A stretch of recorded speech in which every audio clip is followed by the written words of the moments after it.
England में किसी व्यक्ति ने एक दवा इजाद की प्रसव पीड़ा की कि डिलीवरी के समय दर्द न हो। जब वो दवा दी गई तो माँ को तो दर्द नहीं हुआ, लेकिन जो बच्चे पैदा हुए वो लूले, लंगड़े, अपंग या बोधे बच्चे पैदा हुए।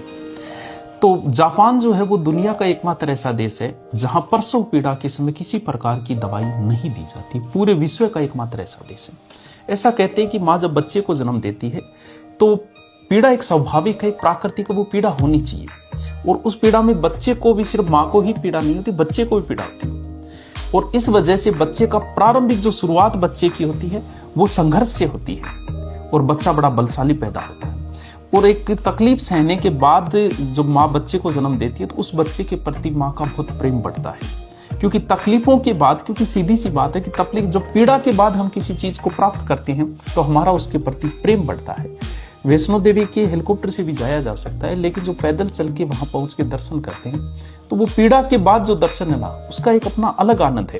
तो यह लिखा है कि ये गणित बहुत से लोगों के जीवन को खराब किए हैं। मंजिल से भी ज्यादा मूल्यवान मार्ग है।